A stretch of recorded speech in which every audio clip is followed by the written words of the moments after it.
Hey, I'm Chris from Make Everything, and this right here is a $325, 130 pound anvil that I picked up on eBay. It was interesting to me as an anvil that people can get shipped to their door. We're gonna take a little bit of a further look at it, compare it to a similar size vintage anvil, and decide whether or not it's worth buying. Check it out.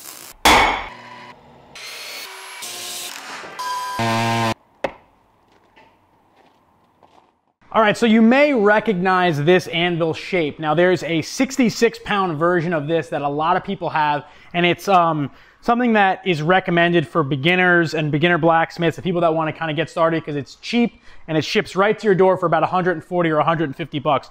Recently, a friend of mine who's looking to get into blacksmithing asked me if I had any anvils for sale or if I knew where he could get one cheap. So I pointed him to the 66-pound one. I saw that over at the Makers Camp last year at the Blackthorn in upstate New York, and the Abana guys were using it, and I think they might have even been selling them too.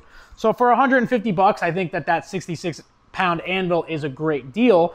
And while I was looking for it to send him a link, I found this one. I've never seen this anvil before. This is a 60 kilogram or 130, 135 pound anvil of the same shape from the same manufacturer. Now, from what I understand, this is a cast steel, a cast hardened steel anvil. It's made in China. And like I said, 325 bucks, free shipping, shipped to my door, FedEx. And I weighed it, it's 131 pounds. So let's take a closer look at it. And then, like I said, we're going to compare it to this 150-pound Peter Wright, and I'll tell you how much I paid for this, and we can decide kind of which one is worth the money. So right away, the shape of this anvil is a little different than sort of the normal London pattern that you've seen. This is sort of an Italian shape anvil, and it's got a round hole here and a square hole in the back. The horn is pretty rough. You can see the casting line, and inside the hardy hole, and I guess this would be like a pritchel hole, they're both really rough, so they need a lot of cleanup. That being said, the face is immaculate. It's clearly been surface ground. It is extremely flat and smooth, and it's also very wide. So the face on this anvil is 5 3/4 inches, and the working surface is about 17 inches long. The hardy hole is a little bit over 1 1/8 inches, and this round hole is about 1 inch. The horn is about 8 inches long, and it's pretty meaty, but it has to be completely redressed and ground because there's a really big seam in the center. Now, the thing about this anvil that's a little bit different than some other anvils is this thing is hardened all the way through, so the horn is also hardened, where on a London pattern anvil, a lot of times the horns aren't hardened because there is a forge welded plate on the top. Now, this anvil is 7 3/4 inches high, and the base is about 10 by 7.5. Again, this is 130 pounds, and it's a pretty nice size anvil. All front to back, it is 25.5 inches long, which is a pretty big anvil. That's about the same size as the 150-pound Peter Wright that's behind me. Now, we'll do a quick show of the rebound with a ball bearing so you can see that it does in fact have rebound, and it is absolutely gonna be better than banging on a piece of mild steel. So this little clear tube has some gradations on it, and if I drop this ball bearing, we can see how far it rebounds back up to 10. And you get about up to 8, so showing it has about 80%, between 75 and 80% rebound, which is really pretty good. Comparatively, I'll drop this on a piece of steel and you can see what happens. So a piece of mild steel is not going to bounce the way a piece of hardened steel is, but even now I can see that there are actually little tiny dents just from the weight of this ball bearing. So if you really hammer on this thing, I would imagine the face is going to get pretty banged up, which is just showing that this face is not very hard, especially compared to a more properly made anvil from the early 1900s, which have stood up to hundreds of years of abuse, over 100 years of abuse, and generally been fine. Now, this anvil is a 145-pound Peter Wright made in England in the early 1900s. This has a forge welded top, so the top plate is hardened, but this is obviously a used anvil. The face is not perfectly flat. It's got some sway and some divots in it. There's a little chip here on the edge, but overall I would say this is in really good condition. This anvil was $685 on Facebook Marketplace, so a little bit less than $5 a pound, versus the blue anvil, which was $2.50 a pound, so about half the price.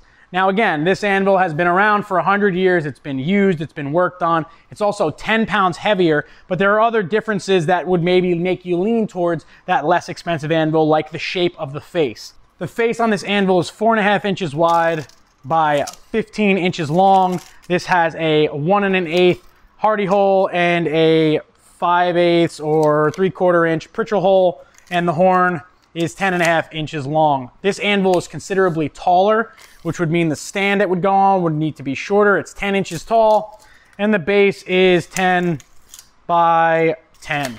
So again, a Peter Wright is a very well-known name in anvils. I have 2 Peter Wrights myself. I have a 350 pound Peter Wright and a 125 pound Peter Wright, and I really love the London pattern shaped anvil. That being said, having that Italian style, that double horn, is definitely pretty useful. So this is obviously a much more expensive case. Let's just look at a comparison of the rebound.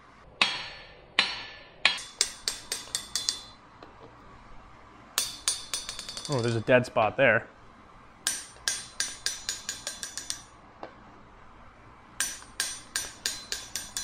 So compared to the Chinese anvil, you've got probably 80 to 90% rebound. In this one, it definitely sends the ball bearing back. And like I said, this anvil is used, very well used, and it still has that much rebound. I definitely wouldn't assume the same from that cheaper one. So looking at these 2 anvils and actually hitting them with a hammer,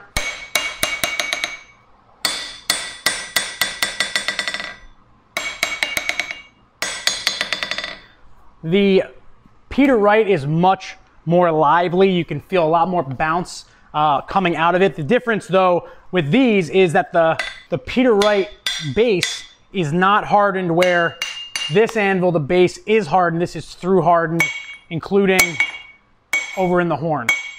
Now, hitting it with the ball side of this hammer, I'm immediately putting dents in the face of this anvil. This one, not so much at all. So clearly this is not going to hold up the way that this Peter Wright, which has been working for 100 years, is. Now, a quick summary, because this is just a quick video to share this with people that may be interested in getting into blacksmithing. For $325, this thing was literally rolled out of a truck and put in front of my door. I think that that's a great deal. It's an interesting shape, and I'm gonna be happy to have it in my shop, because there are certain applications where this rear triangular horn is gonna be super useful. That being said, if you can get your hands on an anvil like this, an old Peter Wright or a Fisher or a Hay Budden, anything like that, this is gonna be what you want. Now, if you're just getting into it and you want a larger anvil to do some larger work, $300, I think this is a good buy, and I think that once you kind of work your way past this, it'll be an easy upgrade to something more serious, something that's gonna last longer. And I don't think that you'll be upset that you spent the money to get into the hobby on this cheaper piece. Plus, anvils in general, even these Chinese ones, definitely hold their value. And I'm sure you could probably sell this for what you bought for it, just because someone doesn't feel like dealing with the shipping. Now, in my area in New England and in New York and the Northeast, anvils like this are pretty readily available. You can pretty much always find one on Facebook Marketplace, but from what I've found, the prices keep going up. So like I said, $685 was a good price for this anvil in this condition, but I've seen anvils like this in similar sizes going for $750 to $1,000. That being said, the difference between this $325 anvil and the $1,000 could buy you all the rest of the stuff that you need to try blacksmithing. You could get a forge, you could get tongs, you could get hammers, you could get material, propane. All that stuff could be bought between the $325 you spend on this and the $1,000 you could spend on this, or even the $685 that we bought this for. This was for my friend Lucas from Man Made in MA, so you should check him out. I think he's gonna have a lot of fun with this piece. I know I'm gonna get some use out of this inexpensive anvil, and if you're interested in it, I'll put some links to it down in the description so you can check it out. If you want an anvil like this, I have plenty of friends that sell anvils online, like my friend Andrew Alexander from Blacksmith Tools, my friend Chris Cash from Mount Phillip Metalwork, and my friend Terry Estes from Estes Forge Fabricate, who I made my cool striking anvil after. All three of those guys have amazing American and England heritage pieces, German anvils, all sorts of great stuff that they sell through their Instagram all the time, and they'll ship it right to your door. So if you have more than $325, buy a nice anvil from them that'll get you there. This thing, we'll see how it holds up. I'm gonna use it in some future videos, but I just wanted to pop in here, share a quick video sharing it with you, show what it looks like, let you know that if you buy this thing, it will probably actually show up at your door. This one, funny enough, must have been in a crate, and the crate must have broken because when it showed up, it just had my shipping information taped to the face of the anvil, and they left it on my front porch. Doesn't get much easier than that. I hope you enjoyed this little video. If you want to see what I'm doing on Instagram, and I'm going to be showing some videos of me banging this thing around, check me out right here at Make Everything Shop. Check out Lucas, check out Andrew, Chris, and Terry, and get yourself an anvil. Give blacksmithing a try. I always enjoy it when I get a chance to do it. And stay tuned to find out what I do with this thing. Thanks for watching, and I'll see you on the next video.